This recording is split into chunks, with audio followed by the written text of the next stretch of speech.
No Ashland yet? Nope. Oh, here she is. Hi, Ashlyn. Yay! Google Chrome for the win. Ashland, are you home today? I am home today, yes. Where is he in Europe? Yeah, he spoke this morning at the GIN conference in Copenhagen. Okay, that's what I thought. I sent him a note yesterday and left him a message. So, is he back on Tuesday? He's back Thursday. Thursday. But like late in the evening. Tomorrow, I guess, technically. Oh, okay. So he'll be here next week. Yes. Okay. We should talk after this call because I've got some additional news for us. So. Oh, good news? Yes, I think so. Okay, good. We'll only talk to you, Doug, if it's good news. If it's bad news, yeah, we'll talk to you. And we are live.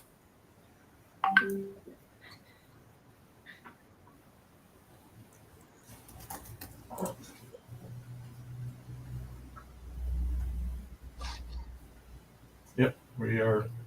I can see that we are streaming online. Can everybody hear us right now? Yes. Okay. Yep, we are live. I think we're just waiting for the EBF crew and Douglas. Yep. Awesome. And there's Douglas. Great. Hi, Douglas. Hey, guys. I have 3 folks from our posse that I was going to throw questions to. You need to send them that link that I just shared with you. Okay. That's the speaker link. Okay.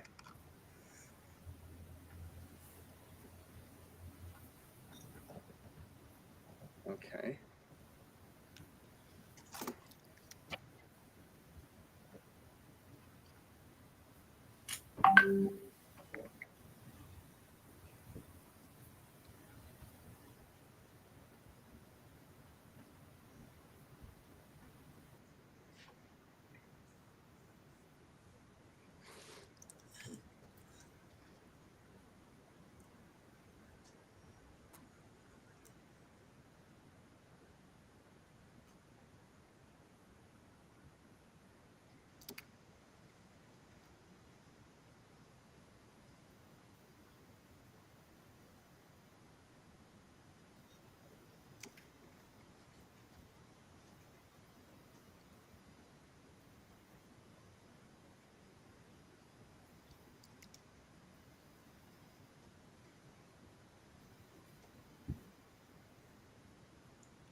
Everybody looks very nervous.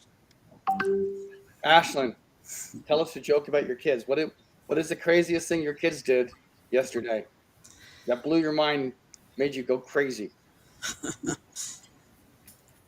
Well, they are very funny, because they're 4 and 2 at the moment, and Philippe is currently in Copenhagen presenting at the GIN conference. Yeah. So it's just me with the nuggets. Yeah.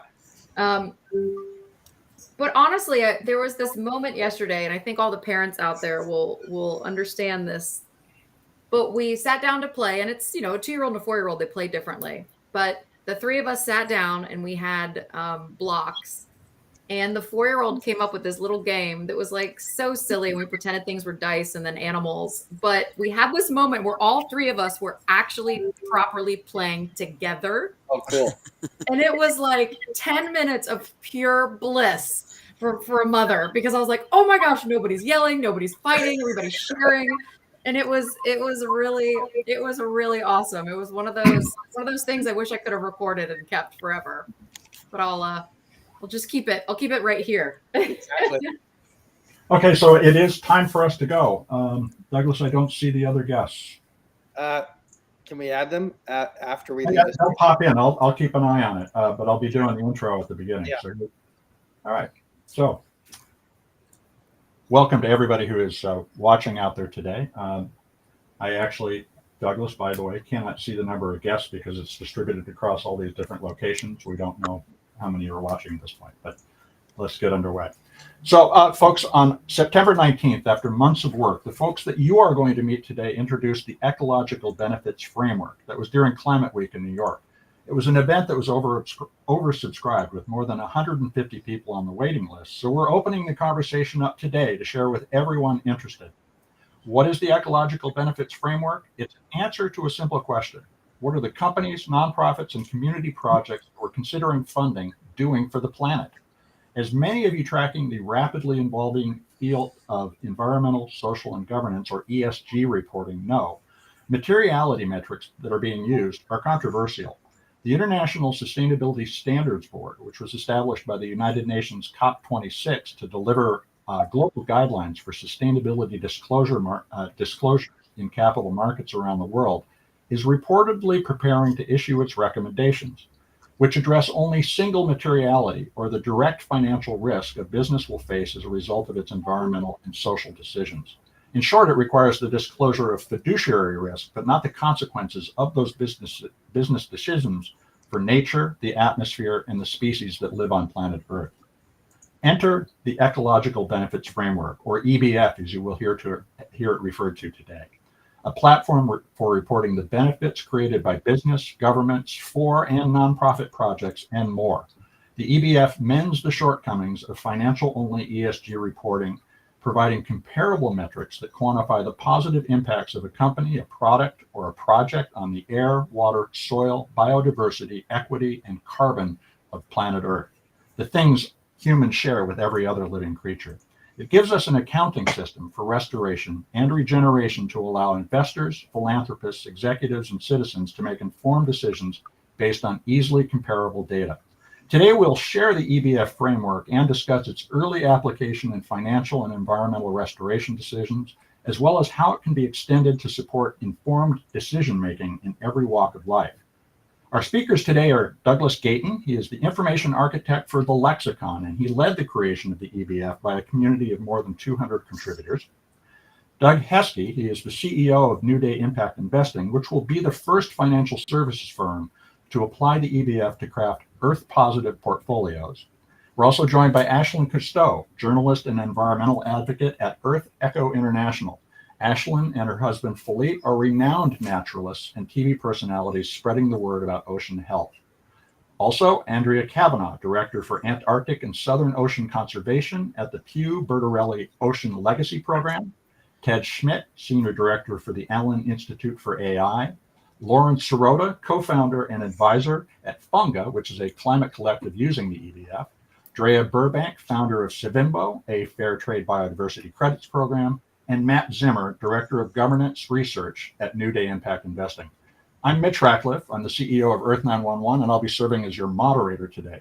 By the way, there is going to be a test of FEMA's National Emergency Alert System during our session today, so don't be alarmed if your phone gets upset. I'm going to be handing this over to Douglas Gayton. Douglas, you've been working on the program now for quite some time. Why don't you take it away and explain what we're doing? Fantastic. Maybe you could allow me to share my screen. Go ahead. There's a button below the screen. Okay.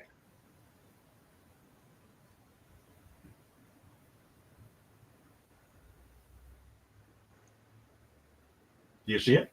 Yeah. Okay. No. No. Okay. Would you like me to share the slides that I have from last time? No, I'm not able to identify which button on the screen is going to allow me to share my screen. There's a screen with a. I have it. Apologies. Thanks, Mitch. I'm sorry for that hiccup. The EBF really began with a really simple observation. I can tell you what we're really good at as a planet. We're really good at extraction. We've been perfecting it for the past 12,000 years. But there's a problem with being really good at something like extraction, which is that you contribute to all of those things on the left. And it's amazing. We're just almost in 2024, and our global response to these existential crises are carbon markets and, for the most part, fractured ESG reporting. And that's really a problem. What we really need to have is a way to have a unified response to these challenges.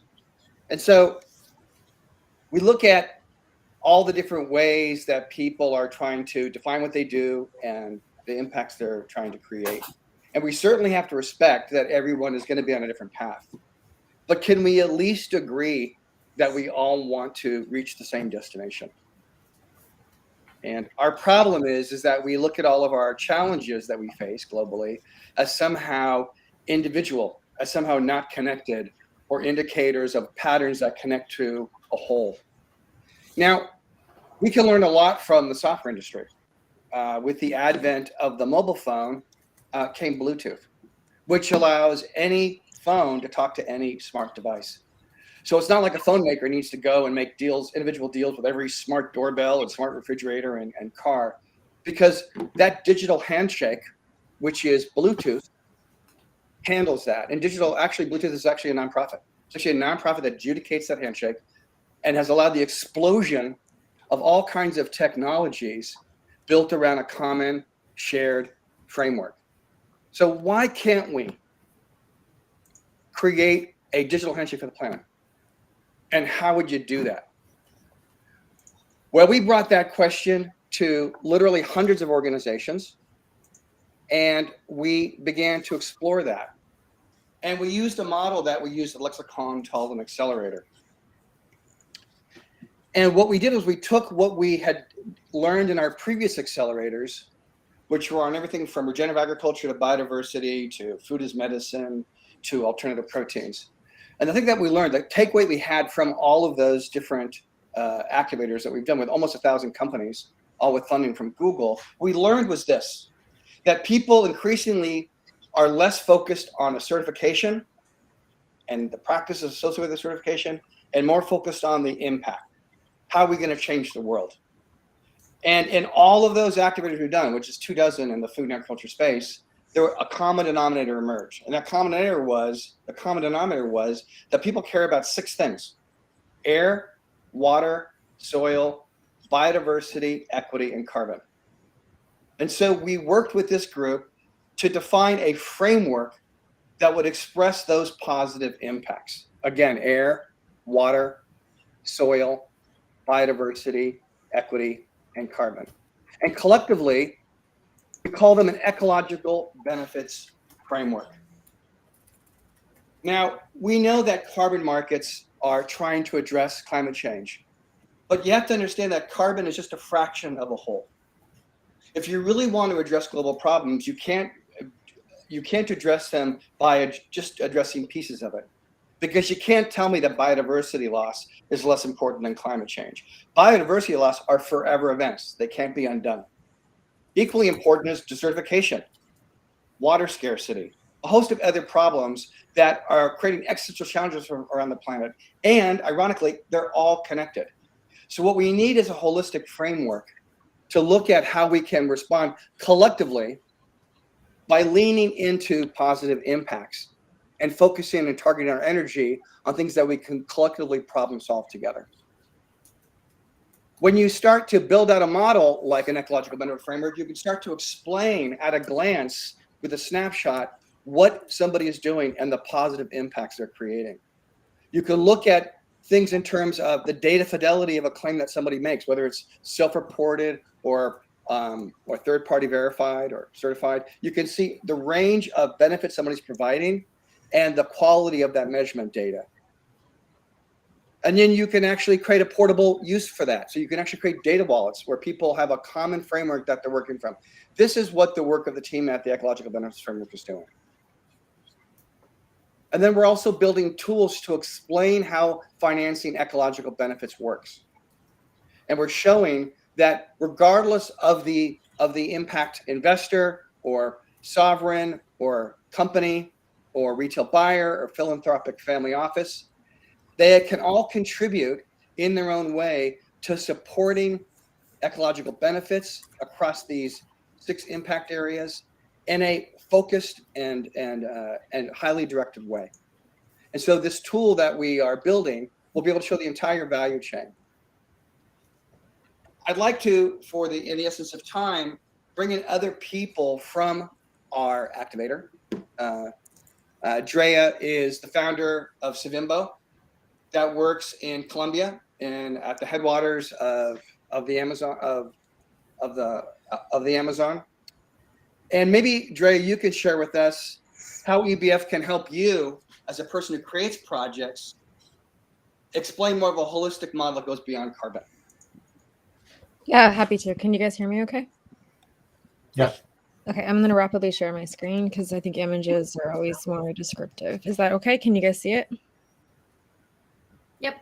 Yeah, sorry, hang on, give me a second. Okay, so I'm here today because my friend, oh dear, that's not working. Give me a second. The slideshow. Okay, can you see it now?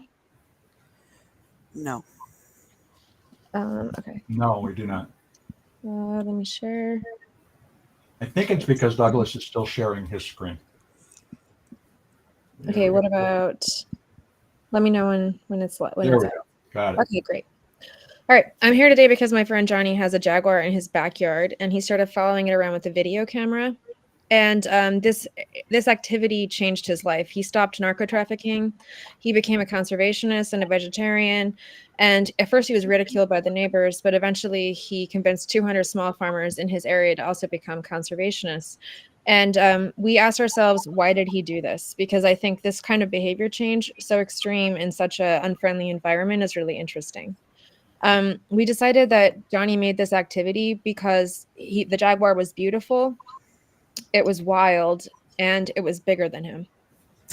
And that's the way I feel about our project, Savimbo, and that's the way the people in Savimbo feel about the world. I joined EBF as a project developer. So we joined from the South America. This is a NASA video showing carbon emissions for the year 2021, absorptions in South America, and emissions in North America. And the reason we joined the incubator is this is a planet-wide problem. And you really need planet friends around the planet because this is a coordinated solution. You can't just do it from one location. Obviously, there's been a lot of debate about nature carbon, but the truth is that trees have already been invented and we know they work. Right now, there's a big push within the community to switch over as well to tracking biodiversity. And so when we joined the EBF, we were already doing a carbon project, a nature-based carbon project, but we also wanted to add in the biodiversity work stream. So we're not alone in this. Science-Based Targets Network has added in a biodiversity measurement that's been announced recently. And then the Task Force for Nature-Related Financial Disclosures is also adding in biodiversity. There's been a lot of debate within the community as to how difficult that's going to be to measure, and we've made some strides in that, which I can talk about directly if you guys have any questions. We made a methodology. So when we're looking at our project, the problem is primary forests cannot solely be quantified by carbon. So we work in the Colombian Amazon, up here where there's a bunch of deforestation going on, and we're protecting this biodiversity hotspot. And we work with 200 small farmers and now 30 different indigenous nations to sell climate credits directly so we can stop deforestation. But the problem is, and this is one reason why we joined EBF, is you can't solely say that primary forests are quantified by carbon. They also have biodiversity, including medicinal plants that are unique to their region. Equity is a huge issue when you're looking at on-the-ground action. If you do not include the locals, they will work against you. Water, also, I would say that locals are the ones who actually protect the forest. And if you can't find a way to pay them directly, you don't get the money where it matters. Water is the primary motivation of our farmers to participate. They believe in keeping the water clean. You can drink the water anywhere on our project, but also we're at the headwaters of the Amazon. So if we don't keep our water clean, the entire Amazon becomes contaminated. And neighboring sites have sold out to petroleum companies, and there's evidence that those contaminants are going all the way down the Amazon. We talk about air. When you look at organic farming and organic crops in the area, if you can't find a way to teach the farmers how to do that, then it contaminates the air and it hurts the insect life, which also contributes to the biodiversity. And then finally, soil. We do a lot of organic farming, agrobiodiversity crops. And when we're looking at carbon, the biochar, we put that back into the soil. And it becomes a critical part of fertility and the ability for small farmers to support themselves on small plots. I can talk about this all day, but what I really want to address is that our project was never going to be quantified properly by carbon credits alone. And most of the good projects, I would say, and the real differentiator in the market is projects with hardcore co-benefits. And when we aren't measuring the co-benefits properly, when we can't talk about them properly in a way that investors and clients and the international markets understand, we're never going to be able to protect these regions, which are holistically beneficial for the planet. Thanks so much for sharing, Drea. Mitch, I think we have a few folks that are in the waiting room that are waiting to be let in so they can. Yeah, I'm trying to do this, but Albino, who is, I believe, just a viewer, keeps logging in as a speaker each time I remove them, and I can't add anybody as long as they keep occupying that seat. So, Okay.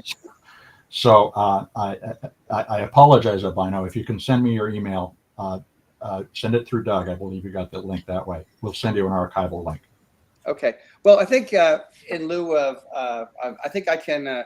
Here's Philip. Here's Phil. Yeah. Philip, maybe you could share with us the challenges that EBF faces. It's trying to bring together historically, which are two things that are never brought together, which is qualitative measurement and quantitative measurement. And why is it so important to bring those together when you talk about positive impacts? Right. It's a fascinating question. And I think as soon as we delve into the realms of ecology, we realize pretty quickly that complexity really resides, within each of the benefits that we presented here, with EBF, but it's also at the intersection of these benefits. And when we think about ecology, in many ways, ecology sort of lives between numbers and words. So between the quantitative and the qualitative in many ways. And when we utilize the quantitative methods, it's really important. We want to get to specificity. We want to get to granularity. We want to get to accuracy. But then we also need the qualitative aspects, because we also want to know what's not reflected in the numbers. We also want to know what information lives between the numbers. We want to understand how we unravel uncertainty, and uncertainty is a guaranteed part of these processes as we're trying to do this analysis. So I think EBF's job really is to bring together, as you're saying, Douglas, I think the reductionistic and the holistic approaches. Our job is to link those modes of analysis and really to tap the wisdom of the middle while respecting the different approaches. And I think that's what we really do best in this particular approach. And then the EBF just framework. add on to that, Philip, historically, carbon markets have been very top down, and we need to create models that are bottom up. And quantitative measurement becomes a barrier to entry for many projects that don't either have the money for that type of measurement, the resources, or the expertise. And so as a proxy in the short term, we really need to understand how we have the global south more deeply integrated into these financial markets that can drive that change.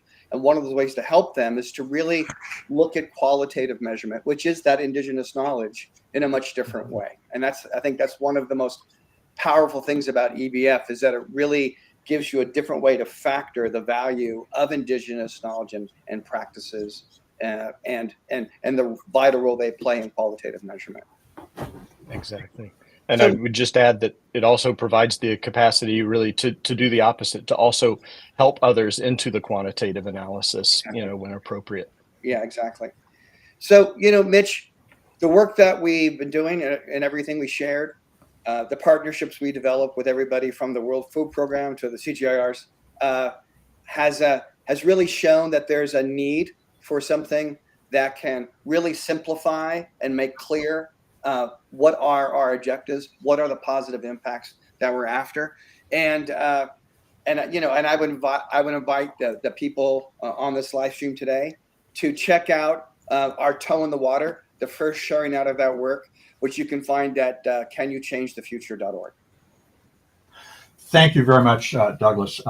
Fascinating. I've got so many questions I want to follow up with, but we want to move on, and we'll get to questions later on. Folks, if you want to add your questions, we'll be asking them later. We've got about 40 minutes set aside for that conversation. So if you add them in chat, we'll be curating them and asking them later.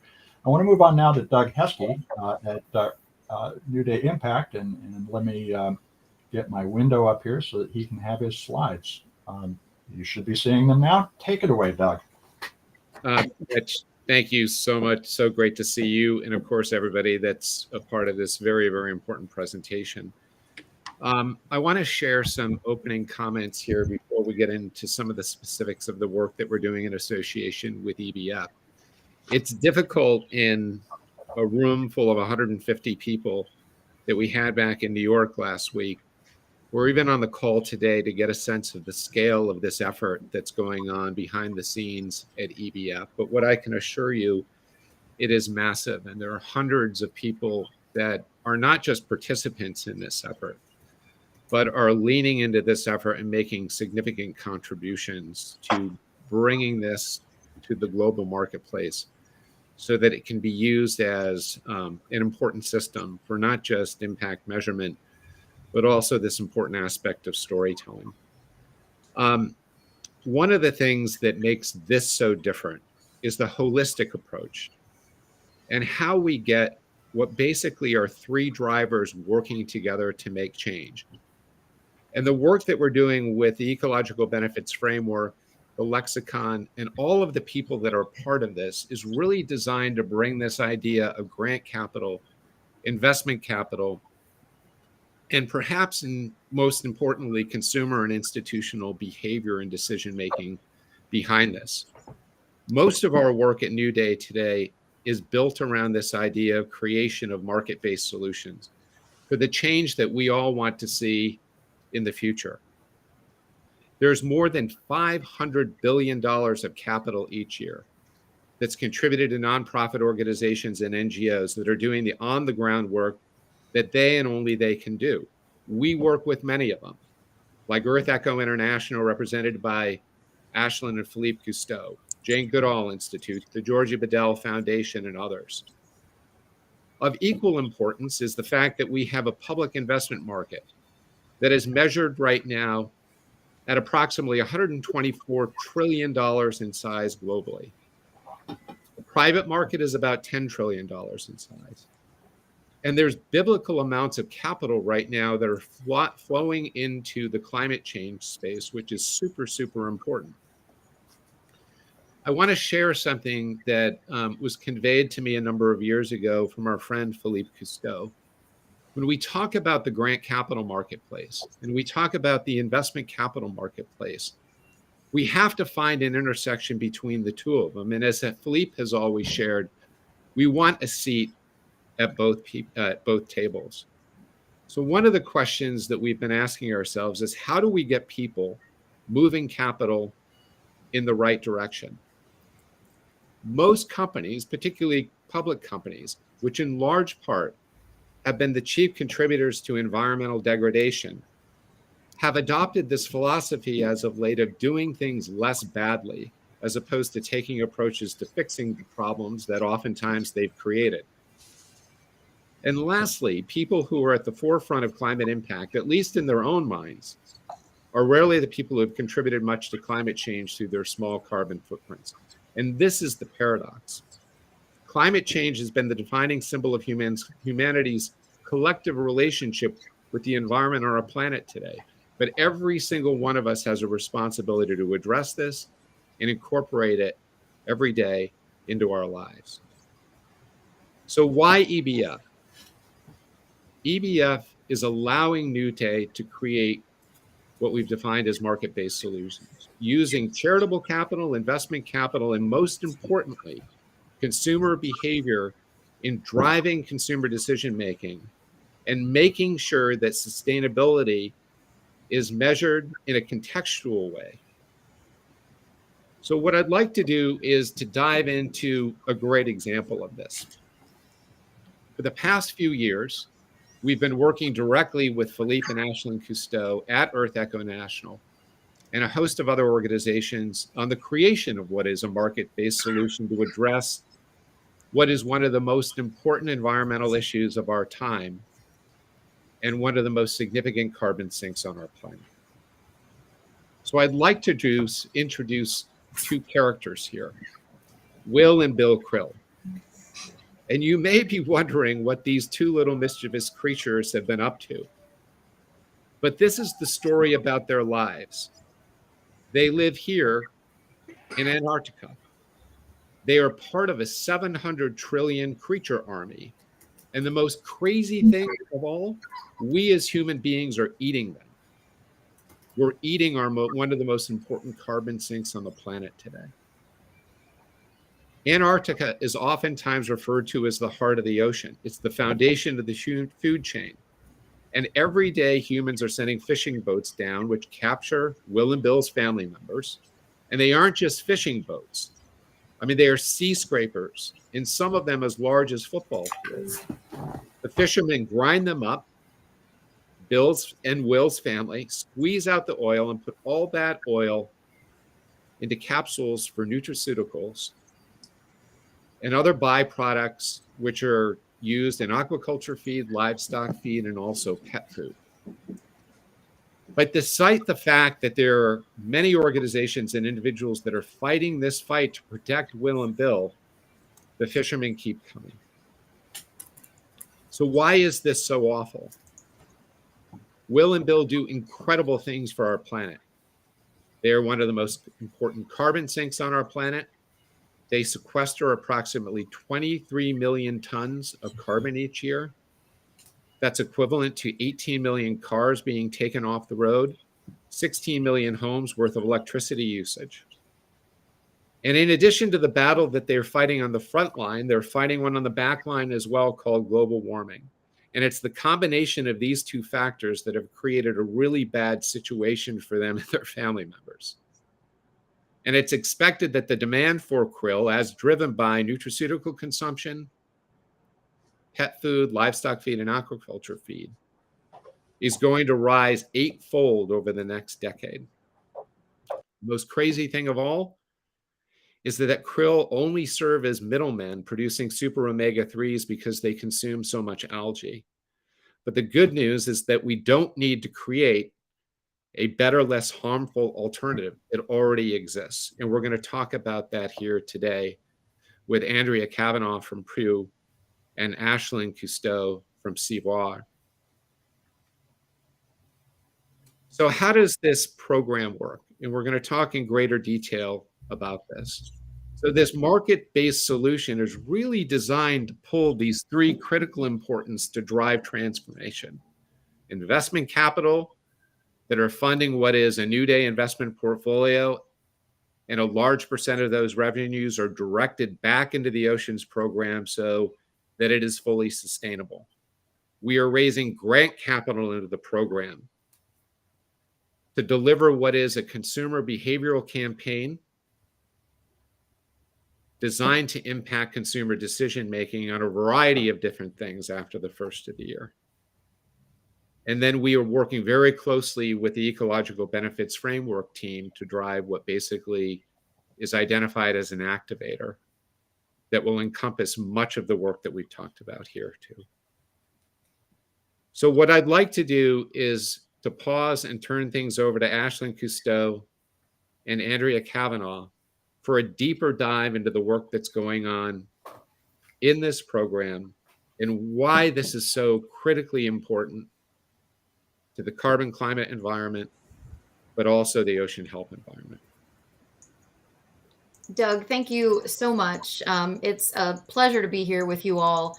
Many colleagues and friends are on here, and that makes me smile. And I want to start by just echoing what Drea had said earlier. We are all connected, right? Everybody on this planet is connected. And one of the main things that connects us is our ocean. So if my last name sounds familiar, that is because my husband, Philippe Cousteau, is the third generation of a family that has dedicated their careers, their life to the ocean. It was over 75 years ago that his grandfather, Jacques Cousteau, put a funny looking contraption on his back and stepped in the Marin River for the first time and invented the aqualung. And it's still the same device that all of us scuba divers use today. That invention made him really want to spend just more time underwater and share what he was seeing. And he went on to invent underwater cameras, figure out how to capture sound, and then, of course, went on to produce many wonderful documentaries and television series like The Undersea World of Jacques Cousteau, which really brought the ocean to people's living rooms for the very first time and allowed people to see what was under the water swimming freely, rather than see it as the trash we threw in or the fish and products that we pulled out of the ocean. So in that legacy, Philippe started Earth Echo International almost 20 years ago, which makes him seem really old, but I promised I wouldn't say it, but 20 years ago, Earth Echo International. And it was really on this idea that something that his grandfather and father, Philippe Sr., talked about all the time, and that is we can't talk about conservation without first talking about education. And we've all seen it. We've all seen the NGOs work so hard to make some changes, some political changes, only, especially in the United States, or for example, in the United States, 4 years later, to have the next party come in and erase all of that change. So what we really need to do is we need to focus on a youth strategy and a truly sustainable change for our planet, and a group of people that just know that our planet is not a political party. It is good for all of us.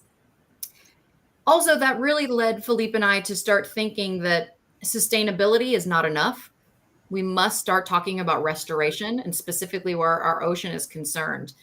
And we are active on many boards. But the one I want to talk about today is Antarctica 2020. And I'm so glad that Andrea is on the call. She's going to get more into the details with you on this. But as you know, we started our work with Antarctica 2020. Our mission is to get 3 new marine protected areas in the Southern Ocean. And as Philippe and I were learning and getting up to speed on the issues and why these marine protected areas weren't being established, as Doug had just mentioned, it was for the krill fishery. And honestly, even being ocean advocates, it was something that wasn't on our radar. So we said, well, why? Why do people want the krill fishery? What are they doing with the krill, who, as Doug mentioned, is part of the largest carbon sink of our planet? They are the basis of our entire ocean food web. And they're also part of our largest oxygen producing cycle on the planet. So yeah, they're a little important. And the answer shocked us. People want the krill for omega-3 supplements, mostly. 70% of their market value is for omega-3s. And the kicker for us is fish, krill don't make their own omega-3s. They get them from eating algae. So this is just one of those examples where humans are just kind of doing something that's dumb, that is solvable. And it truly is the largest climate catastrophe that we are facing that no one is talking about. So we have dedicated a lot of our time to raise the awareness of this issue, to try to get these marine protected areas established, and also let consumers know directly that there are better options out there. And we are doing part of that by creating our own line called Sea Voir Wellness, where we will start making omega-3s just to really try to knock the knees out of the krill fishery down in Antarctica, and also hopefully the fish oil industry. But I think that, you know, it's just really important for us all to remember how important the Southern Ocean is. It is very far away, but it truly is the lifeline of our planet in terms of food, oxygen, carbon sequestration, and helping to regulate the temperature of our planet. So with that, I want to pass this off to Andrea, who is an amazing colleague and just a rock star for the planet and the Southern Ocean. So Andrea, if you want to dig more into the Southern Ocean, the floor is yours. All right. Well, thank you so much, Ashlyn. And it was a pleasure to listen to that and your passion and excitement for the Southern Ocean, because that's something I share. I have been working to try to protect the Southern Ocean pretty much my entire career, and have worked on a number of issues from Chilean sea bass, which we all call Patagonian or toothfish in the Antarctic. And you've been working to regulate these markets to try to make sure that we're getting, making sure that the fish that we're getting is legal, making sure that the ecosystem is actually protected. So it's great to be working with you and talking to you about this stuff. A little bit more about Antarctic krill. I just also find them fascinating, and I love your love for them. I really enjoy your love for them, Doug. But Antarctic krill are actually about the size of an adult human pinky. And that's actually larger than most commonly sold shrimp species. And people keep talking about krill as if they're tiny, tiny little things. And they are tiny. And if you're looking at, maybe phytoplankton, but in terms of zooplankton, they're pretty big. And they're actually thought to comprise the largest biomass of any animal species on Earth except for humans. So there's that many krill that they outweigh all the other animal species except for humans. That's a lot of krill. And one really cool fact about krill is that they can glow in the dark. And experts believe that they do this to communicate with one another as they swarm, or possibly to confuse predators that are coming after them. Krill are at the center of the entire Antarctic food web. Without them, we would not have creatures like whales and seals and penguins. So they're really critically important to the Antarctic. In fact, in the one part of the Antarctic alone, the Antarctic Peninsula, krill provide 96% of the calories for all seabirds and animals in that one area. As Doug and Ashton have mentioned, that krill are really important for the Southern Ocean's biological carbon sink. And how that works is that basically krill feed on algae that's absorbed carbon dioxide at the sea surface. And then they migrate in really large stream swarms to the deep water, and then excrete their waste, and then transfer that amount of carbon into the ocean depths where it just stays there. So it's really important that they keep being able to do that cycle of consuming the phytoplankton and bringing it down deep to sequester it. Krill, Ashlyn told you a little bit about why people are catching krill. Just if you're curious, the largest fishers for krill are Norway, China, Korea, the Ukraine, and Chile. That's pretty much it. Just those countries are the ones that are fishing for krill and are the ones that we need to convince to put in place protected areas and better regulations. And so climate change is a huge issue there. The krill have adapted to the Southern Ocean's really cold waters, and they depend on sea ice to complete their life cycle because they actually use it as a place for breeding, and also they eat the algae off the bottom of the sea ice. And what is really terrifying this year is that it is a record low sea ice year, and not by just a little bit.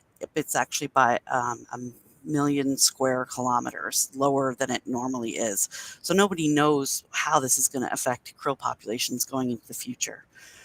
And scientists say that ocean acidification that comes about by climate change can also affect the development of the krill eggs. And it could cause krill populations to collapse as soon as 2300. So, fishing is very concentrated. We need to figure out how to stop it from just being in this very small area around the Antarctic Peninsula, which is the fastest warming place on the planet. And then, the krill fishery likes to say that they are sustainable because they're catching less than 1% of the total krill population, but that doesn't tell the whole story. Because what's really going on is that the fishermen are going into these very, very small spots, targeting areas where the predators are, where the penguins are feeding, where the whales are feeding, and they go in and they fish right on top of them because that's a swarm of krill that they can easily just scoop right up. So the problem isn't how much, it's where they're doing it. And that's a really important thing that people need to realize. The other thing that that could work is, in addition to better regulations, are marine protected areas, which is something CAMLAR is working on. CAMLAR is the Commission for the Conservation of Antarctic Marine Living Resources, and it's made up of 27 different countries who go down and make decisions about how you want to regulate that particular area. Marine protected areas are important because they can increase biodiversity and species density, and then they can also minimize other threats, so they can help the ecosystems build resilience to climate change. So that's MPAs are really important. I think on a global scale, you may have heard that people are talking about the fact that we need to protect 30% of the ocean by 2030. And the 30% of the ocean starts in the Antarctic. If we can't protect these areas that are already a global commons that don't have actually a ton of industrial fishing going on to begin with, there is some, but there's not as much as other parts of the ocean. So, the protecting the 30% really starts in Antarctica. And CAMLR's already agreed to do this. I think I gave you a map there, Mitch, if you want to pull that up. You can see there's a network of marine protected areas that CAMLR has proposed for the Southern Ocean. And there, I guess it's actually on your map too there, Doug, that's showing right now. So, but these marine protected areas ring the continent of Antarctica. And so we have, oh, there we go. And then it also has a nice little picture of a krill there. That's what a real krill looks like, even though your cartoon character is a lot cuter maybe than the real guy. So these protected areas ring the continent of Antarctica, and they would stop krill fishing as well as toothfish fishing and any other kind of fishing that could take place. And that gives the species there a chance to build resilience. So I just want to say one more thing, and that is, like, I've been part of a campaign on toothfish. It was called Take a Pass on Chilean Sea Bass. Back in the early 2000s, toothfish was being really illegally overcaught. And we were able to do a markets-based campaign to get chefs to stop serving it. And that caused governments to actually put in place that stopped the illegal fishery. So I'm a big believer in the market being able to drive change, not just in consumers, but also in regulations and government. Thank you, Andrea. And now we want to turn to Matt Zimmer from New Day Impact and bring back Doug Heskey as well to talk about the process that they are using to review portfolio options and put together Earth positive investments. Mitch, thank you very much. And just before we have Matt get started here, I want to add to what Andrea just shared about telling the whole story. And I think this is what's so critical about the Ecological Benefits Framework is that it allows us to tell the whole story. It's not just about krill harvesting, but it's about all of those additional impacts that are made on air, water, soil, biodiversity, equity, and carbon related to that. So Matt is going to talk about that today and how we are using the Ecological Benefits Framework as a mechanism for our own impact measurement. And then ultimately, this really important storytelling aspect of this. And we've spent so much time as an organization over the last 6 years thinking about what our consumers want, how they want impact metrics and outcomes delivered to them so they don't feel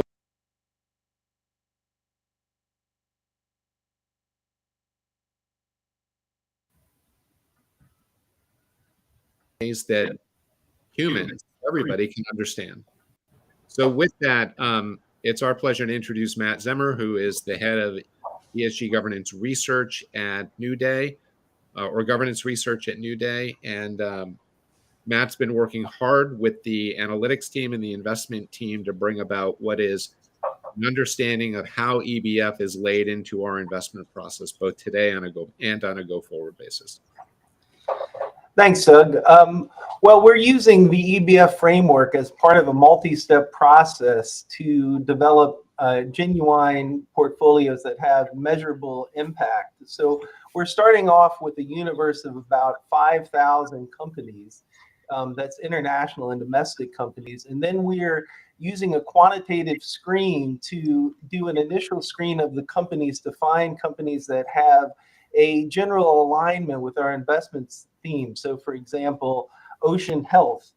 And then as the next step, we look at a company's financial return potential, both from a macro perspective and from a fundamental perspective, to decide which companies are good candidates for inclusion in our portfolio, both from a thematic perspective and from a potential financial return perspective. And then taking those candidate companies, what we're doing is we're using the EBF framework to develop portfolios of each of those companies to give us the what each of those companies are doing across the 6 pillars. So that gives us a lens to look more deeply at what the actual impacts are that those companies are taking part in. So instead of looking at just an ESG score, which has all kinds of problems with what you can actually determine from an ESG score, you're looking at it from a more comprehensive perspective. So looking at each of these 6 pillars across each of the companies, we develop profiles for each of our candidate companies. And we're through that process, we're able to develop the feeling for which companies take their responsibilities to all stakeholders seriously. And then using those EBF profiles, we're selecting 20 to 30 companies that have shown genuine positive impacts across the 6 pillars of the EBF. And then in the final step, we put those companies together into an overall portfolio controlling for different risk factors and give and in that way, we're able to develop a portfolio that has genuine measurable impact. Thanks, Matt. Now, Doug, you are also planning a new multi-asset class fund, which will apply this. Can you talk a little about what the one fund is going to do?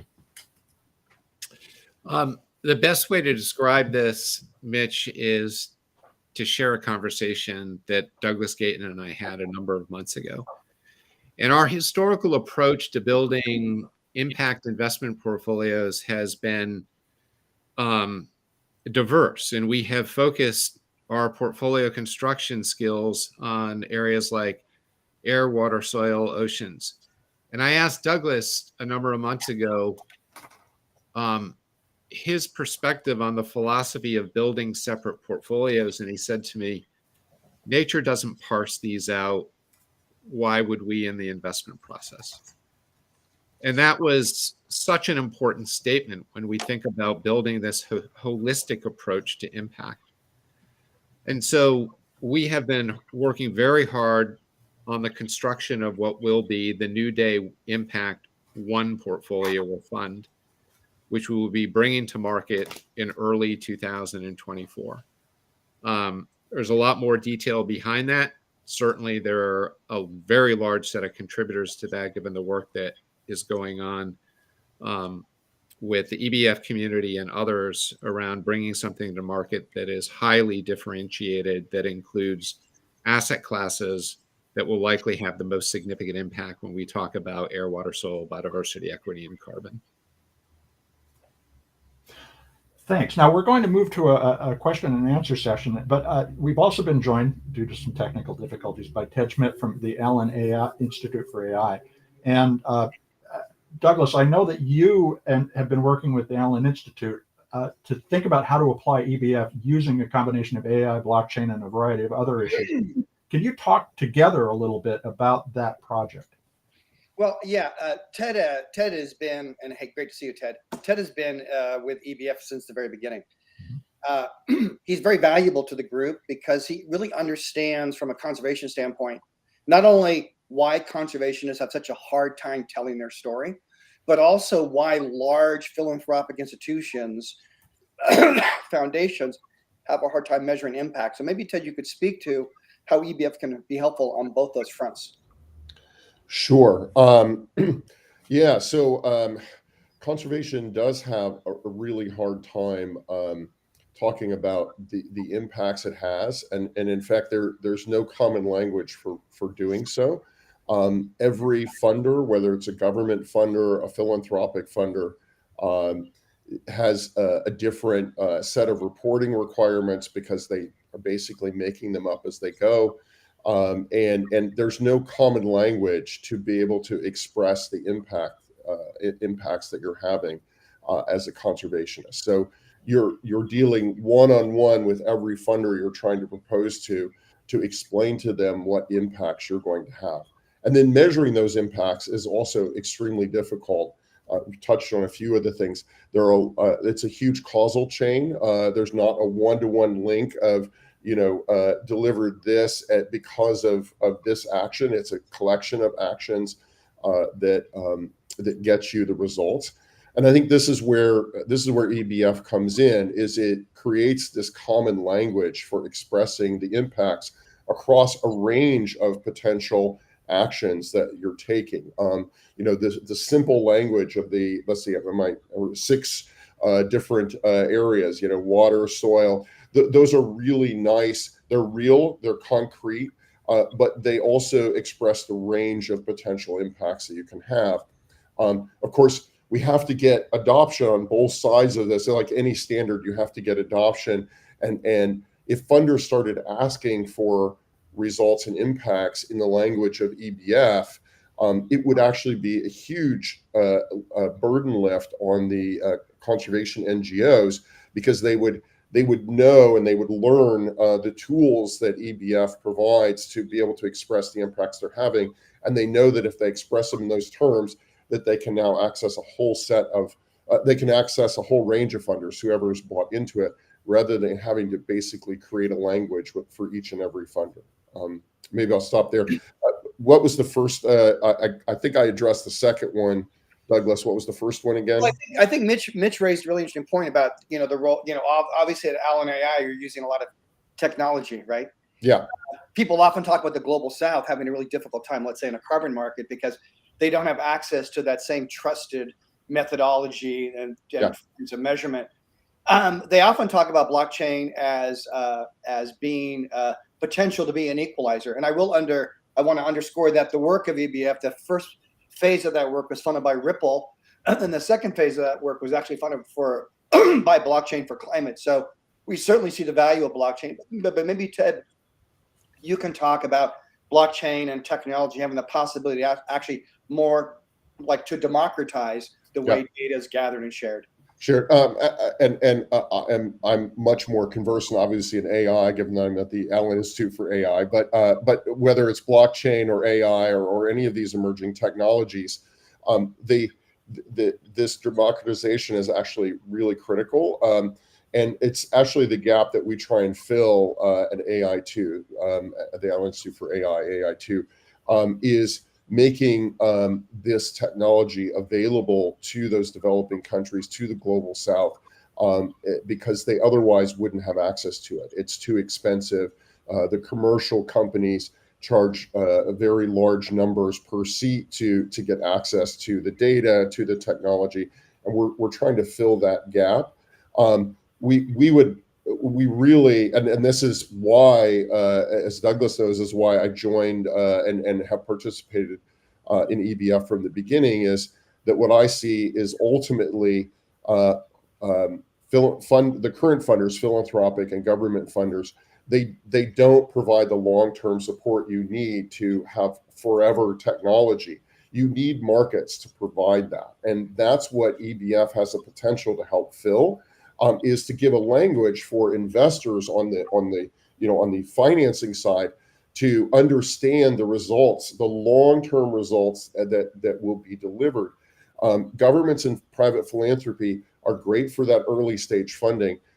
Bringing technology like blockchain, like AI, like all the compute involved in running those, that's forever funding. And that's really boring for a philanthropist. That's really, governments are too short-termish to be able to deal with that.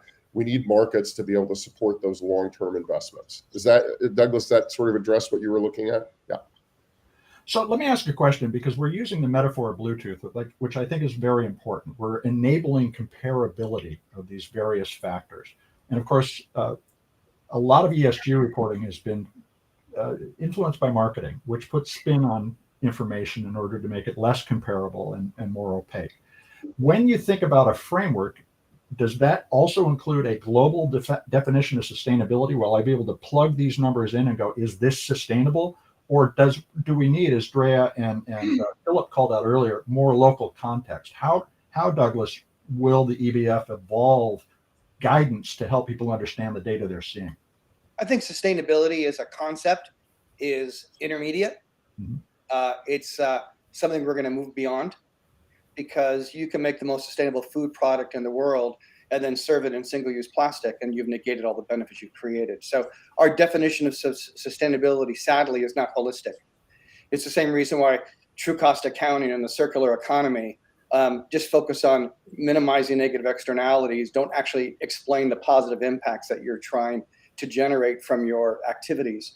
So we have to move away from the common framing mechanisms we use to talk about things. And I would argue that sustainability has been certainly valuable, but it's an interim or intermediate concept.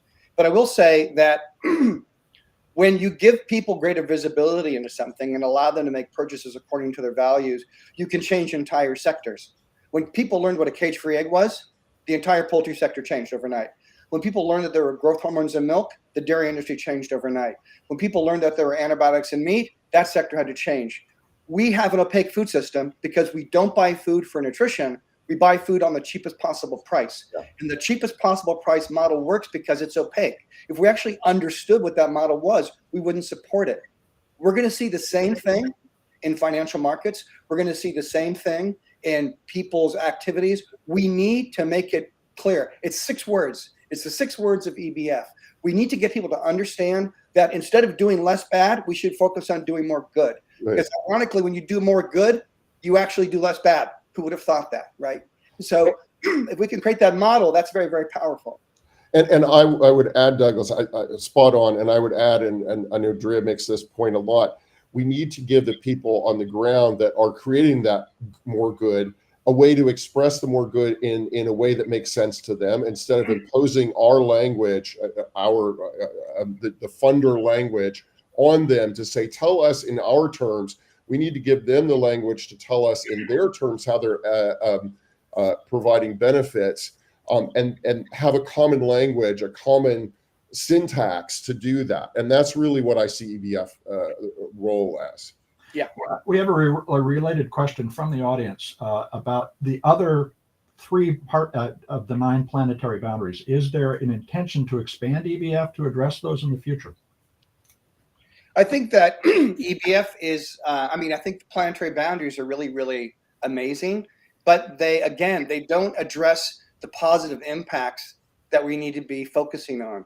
Again, this is I would put the 9 planetary boundaries in a group that I would call crisis pornography, right? So we can continually focus on how bad we're doing and show how bad we're doing. We can create graphs and charts and really amazing videos of polar bears and ice flows, or we can actually focus on how we're going to solve these problems. And so we know that these 6 areas are the most important areas that we need to be focusing on. So I think the 9 planetary boundaries are amazing, but I would also call them middleware because they're explaining the problem in really eloquent terms. But I think that it's 2024, and we got to start focusing on what the solutions are and the positive impacts and get everybody going in the same direction.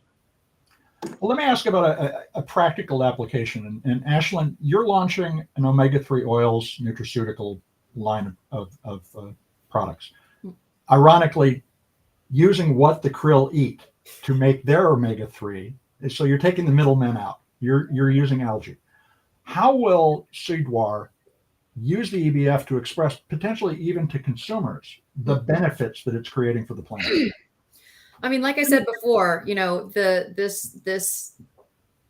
use of krill is really the largest climate catastrophe that nobody knows about.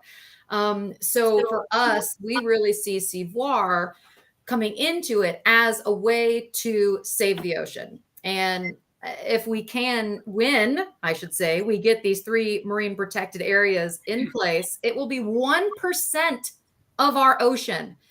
Like Andrea said, getting us closer to that 30 by 30. We cannot really truly get 30 by 30 unless we protect the Southern Ocean. But it's not just about the Southern Ocean. Mm-hmm. Sorry, grandpa-in-law. But this is about people. It's about the planet. It's about soil. It's about the air. It's about oxygen. I mean, it really is about all of these different touch points. And rather than trying to look at the inputs, we need to look at the outcomes.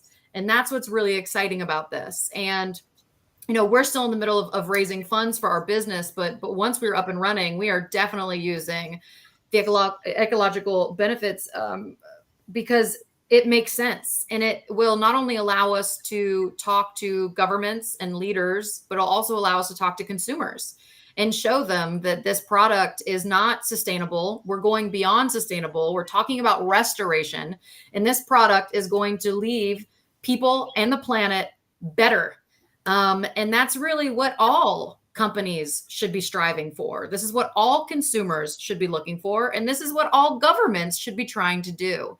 And I think that that's really exciting. It's all, we can't, like Douglas said, so much of the environmental movement has been naysayers and telling people what not to do. We have to stop doing that. We need to show people that there's better options and that there are things that they can do that are better for them and better for the planet, and that they'll make money. So I think that, we have to recognize that this is a market-based world that we live in, and let's use that to our benefit. And let's make these products and make businesses and hold businesses and governments to a higher standards. And that is not just talking about carbon, but talking about food and water and everything that really this framework lays out.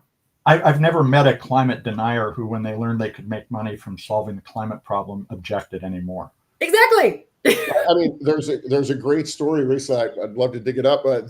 A bunch of ranchers in Texas that are very much climate deniers, but man, have they embraced wind power, because they make all sorts of gobs of money doing it, right? They don't care about the climate, but we don't need them to care about it. Douglas, I've made this point actually when I talked about our principles. We actually don't need people to buy into our principles. If they buy into this because they make money, great. As long as it's the right outcome, that's what we care about. Yeah. Let me ask Douglas, how do you envision brand managers in the future potentially using EBF?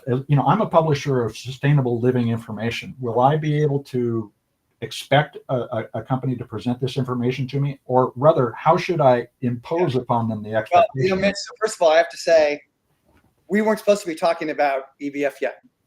We were working under the radar. We weren't talking about it. We had no website.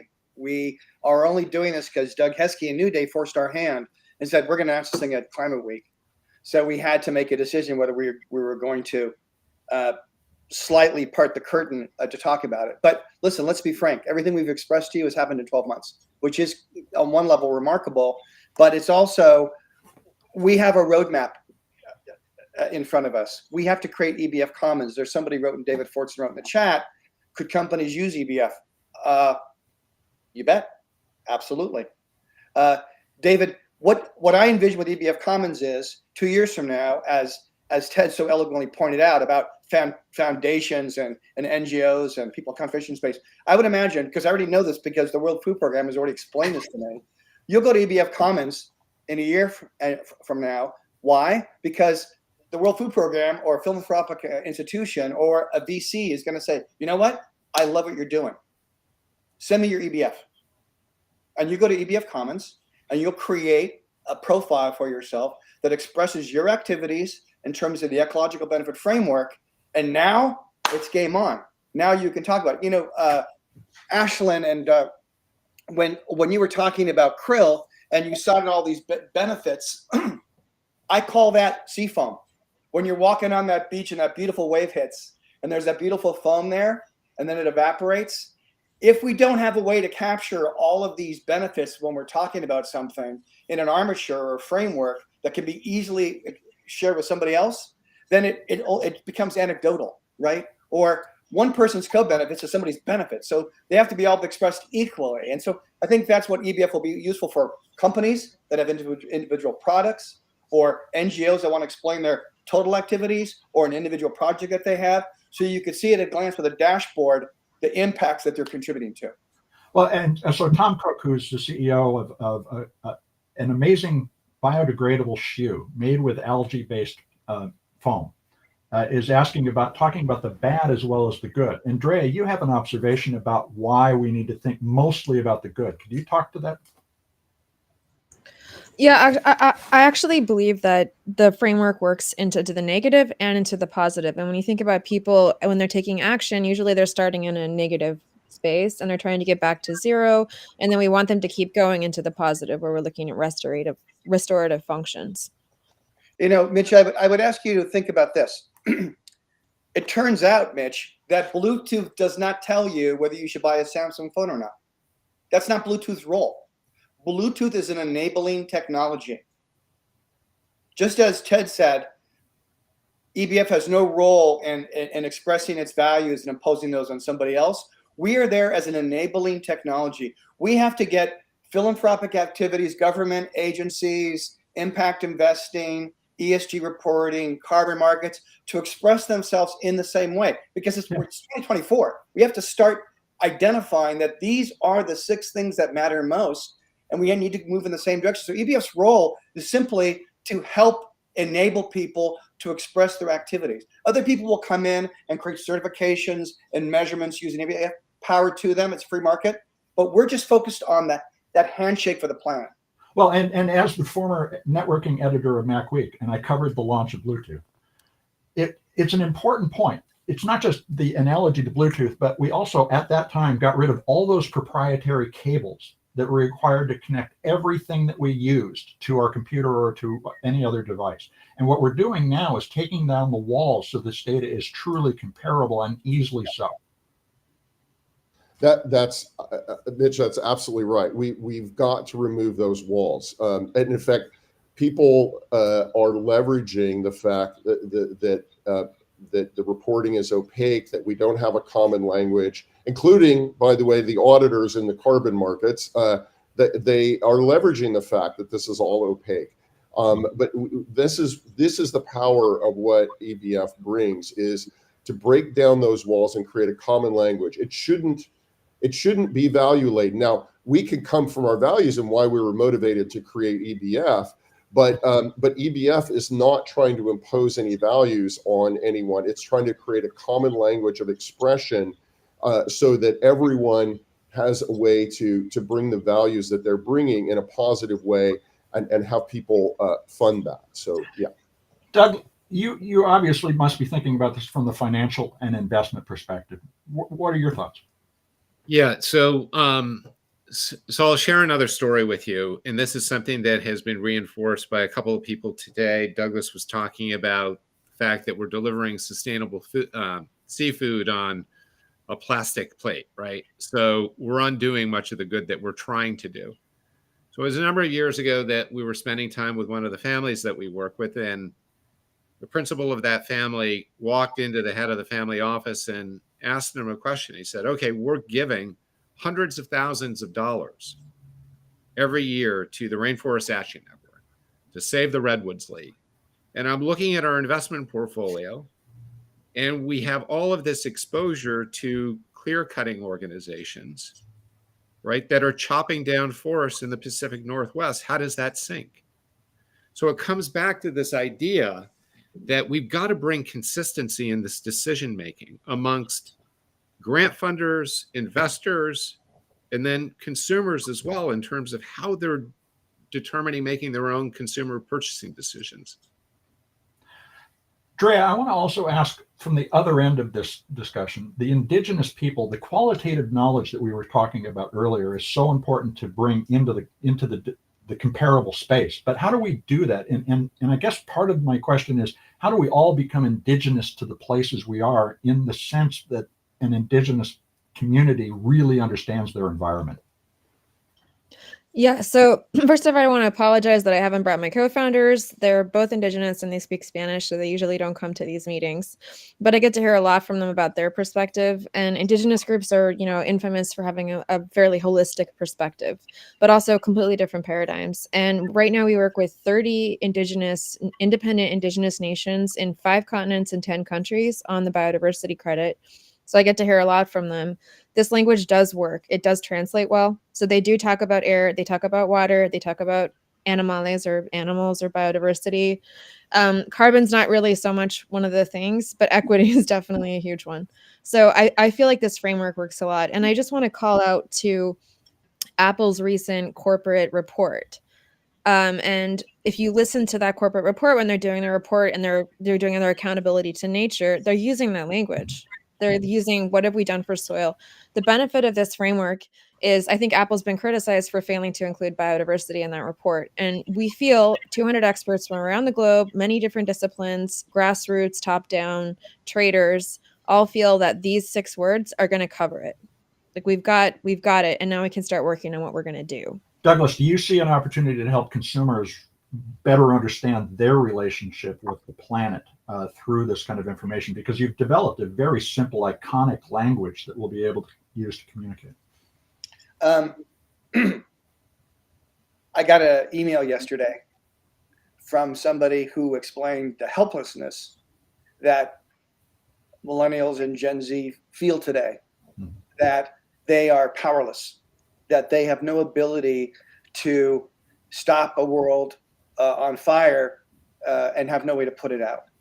And they've entrusted all of these people in certain positions, whether it's in government, whether it's in the corporate world, to take hold and handle and address these challenges, and they failed them.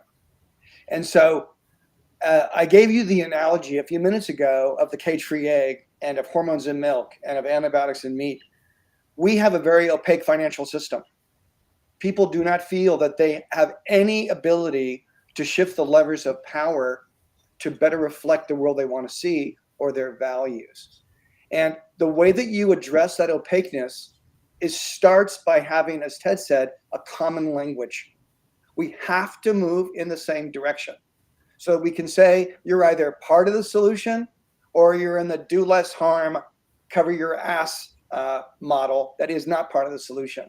And increasingly, consumers are going to demand accountability from the products they buy, from the political candidates that they support, because I think that we can give them a framework now to make so allow them to understand what those 6 things are, why they're important, how they permeate every aspect of our daily lives, and that you can make decisions when you buy things to support that.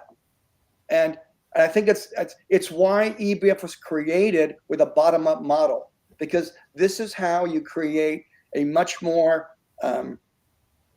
adaptive model that can reflect who is creating the benefits and how to support them. So we have another practical question from the audience. And Andrea, I think this is a good one for you. What do coral reefs have to do with ocean health generally and ocean protection? How should we think about the greater system than just the Southern Ocean?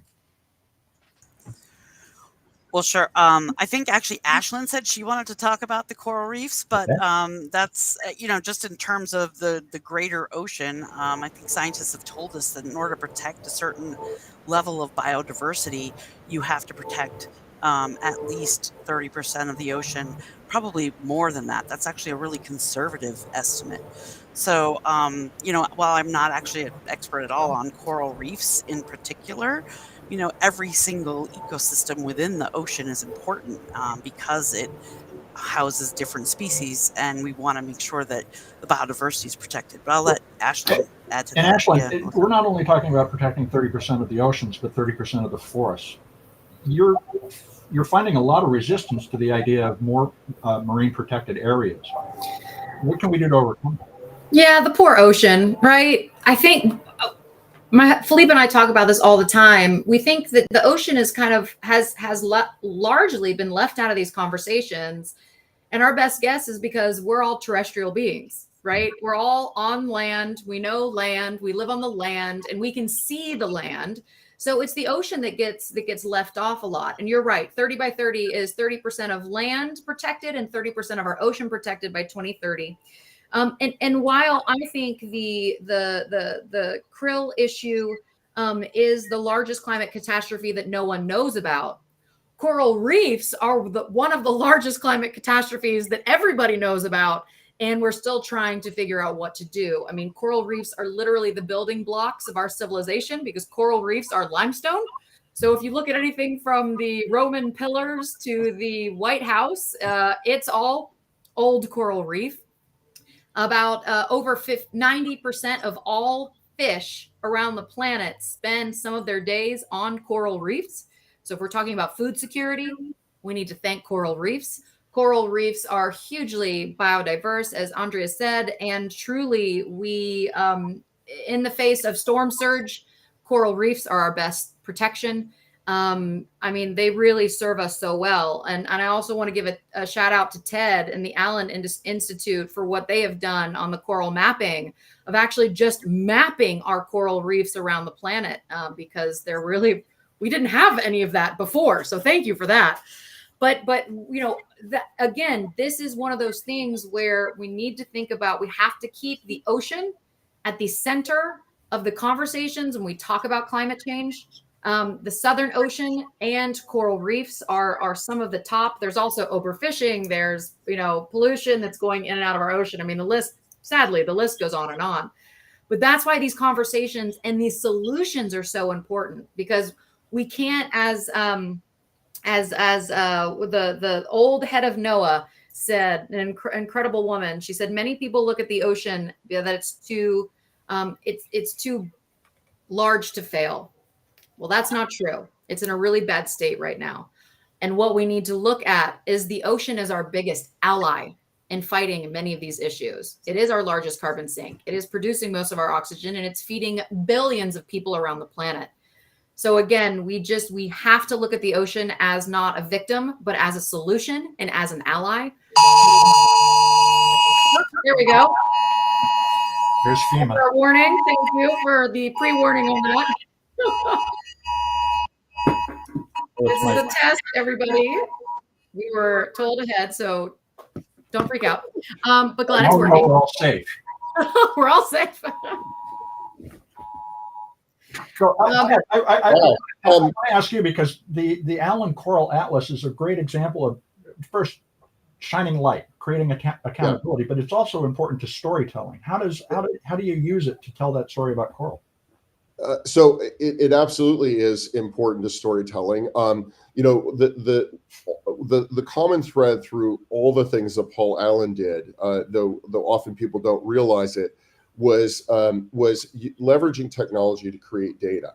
And then you can use that data in many ways. You can use it for storytelling. You can use it for policy making. You can use it for investing, which, by the way, barely has been, and that's what EBF is trying to fill. So it's that thing that Paul was always looking for. How do I help the world through scalable things? And shining a light. I don't know if anyone noticed. I know we had a lot of EBF activities during UNGA and Climate Week. I also signed an MOU with the IUCN to support the implementation of the BBNJ, the Beyond Boundaries of National Jurisdiction, so the high seas, MPAs, of course, ChemLAR and the Arctic as part of that. And that, again, is that theme of providing the data. Now, the problem with that is the data is not useful in and of itself. It has to be used to be expressed in a way that there's a common language. And this is the gap that EBF fills. So I'm very proud of the work that we've done and the range of things from Skylight with the recently and hopefully supporting the high seas implementation, MPA implementation, Coral Atlas. We did continent-wide surveys of elephants, the Great Elephant Census, and on and on. These things are great, but ultimately they're just the first step. They're creating the data needed. I think the theme here is that data, the lack of data, has often been an excuse used. The lack of data, there is not a lack of data. Could we get more data? We can always get more data. But we have so many satellites in the air now. We have so many sensing devices. We have AI to process these massive volumes of data. It's expensive, and this is the gap we're trying to fill. What we're lacking is a way to express that data in a way that markets can invest in. It's even hard for philanthropists or governments to invest in it because there isn't a common language. It has been virtually impossible for markets to do so. And so we're trying to knock down lack of data as an excuse. I think we're getting close to doing that collectively. Now we need to knock down, we have no language to express the impact based on the data. Well, now, Douglas, you already are doing an ocean health ETF. It trades under the ticker AHOY. So you are applying data and doing storytelling about all of these challenges. How are you making those decisions, and what, what data has informed you thus far, and how does EBF change that? Well, at the Lexicon, we've always believed that data is not really useful for most people unless you can put a face and a place on it. And so you have to make data contextual to and relevant to people's lives. So when we've done 24 case studies that we'll start releasing in November from projects all over the world expressed in terms of EBF. And Mitch, I'll be frank with you, pretty crazy journey, man, because you can gather a tremendous amount of data, but there's also, data fatigue, right? So you have to figure out how to express that top line data. So at a glance, you can have a snapshot where you can say at a glance, this project is mainly focused on water. It does these other things, but it's mainly focused on water. And then reward people for going deeper and deeper and deeper and constantly provide them with deeper and deeper, more relevant data. So you have to, first of all, think about data as scalable so that you can address multiple audiences. There's the people that just want the snapshot. There's people that want to go deeper. So in the case studies that we're going to be that have digital fingerprints and are fully interactive, the most powerful thing about them, Mitch, is that they're going to explain contextually so much information that will have you really understand what all of these ecological benefits are, what all the practices somebody uses, the ways that they measure that. And it's really going to rapidly increase people's literacy and fluency to show them the complexities that these people are addressing to try to solve really big problems. Doug, you're doing an ocean health ETF now, and the question that's on the screen at the moment is, I think, a really relevant one. How are you using this today to track the outcomes of the portfolio, not simply the financial results?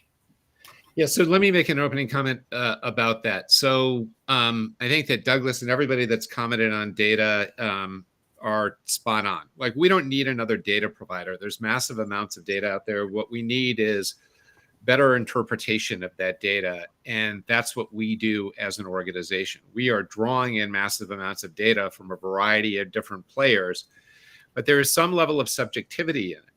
And so even early on in New Day's investment process, we were gathering data from MSCI, Occam, Sustainalytics, a lot of the big data providers, but it ended up becoming meaningless. And it was oftentimes in conflict with one another. So you have to know what you're looking for. The most important thing for us on a go-forward basis is making sure that we're putting data in the hands of consumers so that they are armed to make better decisions. And what we always liken this to is that in California, there was this movement afoot a number of years ago to put calorie counts on menus, right? So consumers today can now sit down in a restaurant and understand whether or not, they're consuming 150 calories for a vegan meal or vegetarian meal or 500 calories for a cheeseburger. It doesn't mean that they can't order the cheeseburger, but when they have that information, they're going to make better decisions.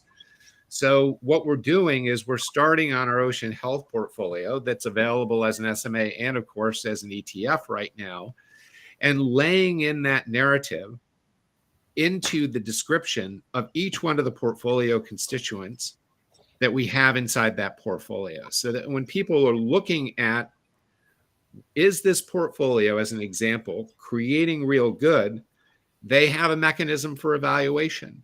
On top of that, and I want to reinforce this again, but portfolio building, investing ain't enough. And this is what's so important around building these market-based solutions, because we need people to be pulling together here and using all of these impacts or all of these avenues for impact to drive transformation. Dre, taking back to what you've learned on the ground in Colombia, those qualitative experiences can be put together in different combinations in order to see into different challenges. What advice do you have from the indigenous perspective, and recognizing that you represent a group of indigenous people, that you are not indigenous? I want to be clear about that. How can we learn from what they integrate in their knowledge and apply it in, for instance, financial decision making or as a consumer? Well, I think from the indigenous people that we work with have a much more holistic view of ecosystems. It's just pure conserved or it's not. And really what this is more of a tool for them to communicate to financial markets. So when you're trying to conserve or change an indigenous activism, which basically means keep this jungle healthy based on all the sensory inputs that I have and my traditional knowledge, versus talking to an investor in Europe or the US where they're like, what exactly did you do? This tool set helps people communicate better in a more culturally appropriate way. Do you see the finances starting to flow to incent and give these people a livelihood protecting our environment? Yes. So our project stops deforestation on one end. In other words, we just given them enough money to keep doing what they're already doing for 5,000 years. And on the other end, we sell six basically climate products, including biodiversity, carbon, and water credits. So what we've done is we've separated those different credits into because they're different activities. So we stack, we don't bundle. But other projects tend to bundle. So I know a project that has in Mexico, and they were part of EBF, and they had a biodiversity carbon credit bundled. But on the ground, all those six benefits tend to be equal. So, but when you're talking to a buyer and you're trying to tag MRV, data, certification, whatever, it really helps to be able to split it up into something simple that everybody else understands. I want to ask you a follow-up question in a moment about the acronym MRV. But Ashlyn, I know you have to go. I want to thank you for spending time with us today. It was wonderful to have you. Thank you all so much to my fellow presenters, and thank you to everybody on this call. We can do it together, right? So thanks you all. Drea, and MRV. People who want to participate should understand this term. This. Because one of the ongoing debates we had in the EBF was how are we talking about certification, not certification, self-report, data, like so MRV is measurement, reporting, and verification. And for carbon, it might be a little bit more standardized, although that's still debatable. But for water, it's still emerging. And for biodiversity, it's still emerging. So what we ended up discovering kind of through the group consensus, and this is still evolving, is that there's basically a spectrum between self-report. So I say that I do air credits. MRV, which is that I have data to prove I have a dragonfly, an apex predator for the insect world, to show my air quality. And then certification, which is that some external biologist that I paid came in and looked at it and said, yep, you've got a dragonfly. So, or did our particulate samples or whatever. And we've seen this kind of spectrum evolving for each of the six co-benefits. And I believe climate markets are really going to evolve much more in the next 10 years. We're already seeing Verra adding equity measurements into their CCB and requiring it for all carbon projects. I think we will see better third-party certification, but in the interim, we need people to be able to self-report if they don't have the funding to get third-party certification, and or include way more efficient metrics for measurement, reporting, and verification, like satellite monitoring. For instance, Space Intelligence is the company backing Verra's new standard, and they've mapped the entire country of Tanzania for carbon. And that's MRV. That's just satellite monitoring. It might not necessarily need to be certified if you have good enough measurement, reporting, and verification. That's real time, similar to what TED provides. Let me just add really quickly to that, because I think this is really important. Is that we technologists can produce any data that people need. Well, not any, but we can produce a lot of data. We need to know what data to produce. And actually, Drea has a really nice example. Scientists want individual IDs of animals. They want to know each and every animal for very good science reasons. But markets don't actually need that. What they need is presence, absence. They need the use of the space. And so knowing that, we can produce data easier, more cheaply, whatever it is, if we know that, and if there's a way to express that, which EBF provides, then we can produce the data that's needed. Right now, if we have a scientist tell us we need this type of data, well, we end up producing that, and it may not serve the purposes that we need it for market. So I think this is being able to tell us what data to produce is what we technologists need. And so we have a layman's question, and by the way, there may be a genetic connection to the questioner and me. But I've tried to explain what I do to my father for many years. How can people get involved in beginning to collect and curate these stories in such a way that they can create local context? You know, we're all storytellers. it turns out. And we've been storytellers since the beginning of time. Started around campfires at night, right? We had to relate what happened in our day, and we transmitted knowledge that way. What I found in the 15 years at the Lexicon is that everybody has a story, but they often don't know the format of how to express that story. And so EBF allows somebody to tell their story in a templatized way. It gives you the prompts, the questions that allow you to explain yourself in a way that's gonna be understood by another person.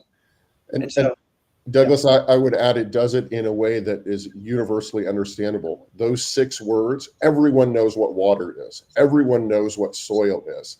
They don't know what MRVs are. They don't know about blockchains. They don't understand AI. They don't need to, but they know what soil and water and life is. They know those 6 terms, and it gives them a way to express it in those 6 terms that are universally understood. In storytelling, Ted, that's called a penetrated story, where you have to provide on the surface something that at a glance you know what it is. And then the deeper you go in, there's going to be information there all the way down to the level of the domain expertise of an expert who is going to want to then take that information and build something with it. So I think that has been part of the architecture from the very beginning. Mitch, I just want to quickly tackle what Rod pointed out in the chat, which I want to end on this note, which is that Rod pointed out, great stuff. I want you to do X, Y, and Z and build X, Y, and Z and ABC. No, Rod, you're going to build that. You identified a need and you're going to solve it. The reason why Bluetooth is so powerful is you have a phone and all of a sudden people start making apps that use Bluetooth because they identified a need in a free market economy and they built something because they were entrepreneurs and they solved a problem. You just identified a problem. So my answer to you is, Rod, when are you going to build that? Why aren't you building that right now? Because that's how you build a framework that has mass adoption. So that everybody realizes that actually they're going to be the one who builds it. They're going to be the one who solves that problem. And there will be immense amounts of new data based on all of the technology that is being deployed now to add incredible depth and granularity to the stories that we're telling. Now, Doug, investments are stories. How are you using the EBF in the One Fund? And I know you have an additional announcement with regard to the One Fund that you want to share, but what's the story that you are now able to tell that the EBF is available to begin to use and curate this information? So, Mitch, I think that, relative to the New Day Impact One, there are a number of super exciting things that are under development right now that we'll begin talking about that tie into the relationship with EBF and with the Lexicon. That bring about what I would describe as a very, very different experience for anybody that is responsibly minded and wants to align capital with those things that they care most about. And I want to talk for just a moment about what I think is driving this. I don't like the narrative that we're living in.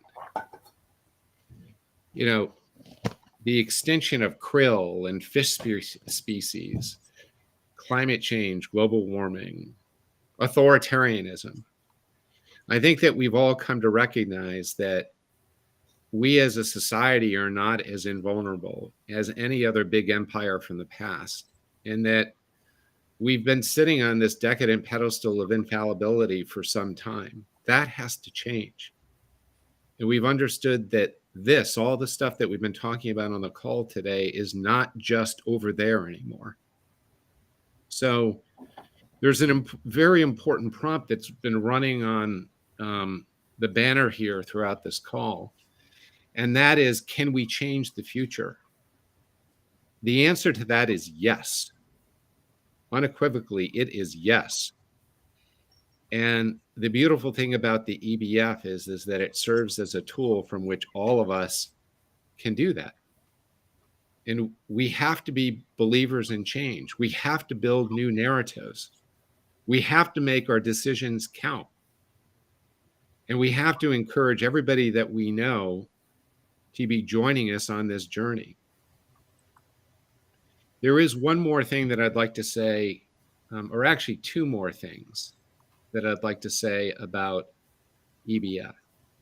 That our model historically has always been to take a large percent of our revenues as a B corporation and drive them back into these super important causes. And then on the EBF New Day, I'm not going to call it EBF, but on New Day Impact One Fund, we are going to be taking 15% of all revenues that are generated in that portfolio and driving that back into EBF so that they can continue to do the groundwork, beyond the groundwork that they and only they can do. The other thing that I'd like to share, which is more relative to the oceans program that we're running, is there was a very important event that happened last week, and that was that Schmidt Marine Technology Partners is immediately funding the oceans program with a grant that allows us to kick off this program, get the activator started. We feel very confident that there'll be a series of additional funders that are coming in over the next 30 days to join Schmidt Marine Technology Partners in this endeavor. So as I said on the front end of this call, in the 2.5 decades that I've spent working on or in the impact investment business, there has been nothing that has the possibility and is now being delivered and is more exciting than the work that's going on with EBF. So I would point you to, the banners relative to where you can find more information at canyouchangethefuture.org. If you want to learn more about the oceans program, go to New Day Impact. And if you want to have a personal conversation about any of this, please feel free to reach out to me, anybody on our team, or to Douglas Gayton as well. There's a lot more to share. Douglas, with the EBF Commons beginning to see funding and all of this support, what can people do to get involved, and what kinds of roles in that Commons are you seeking to bring people into? So we use a model called an activator, which is like an accelerator for good ideas, where we bring people together in a highly structured format and reach an outcome in 6 months. The work that you've seen today from EBF came out of an activator that Ted and others were involved in. Philip, who's here today, was one of the leaders of it as well. That next sprint is going to have 6 streams, one for each of the ecological benefits. We'll have about 100 domain experts in each one of those streams to build out what a curated MRV library is. How do you actually measure and express a benefit in a way that even somebody on the ground in the global south can use to express the value of their project. So we're doing that across 6 benefits. And then we have another work stream that's specifically focused on building the governance model for what will become like ebfcommons.org. ebfcommons.org is going to be able to do a number of things. One, help people to explain a project or an NGO or a company or a product using this framework. It'll be an amazing landing point for that, but also it's going to be able to give microgrants.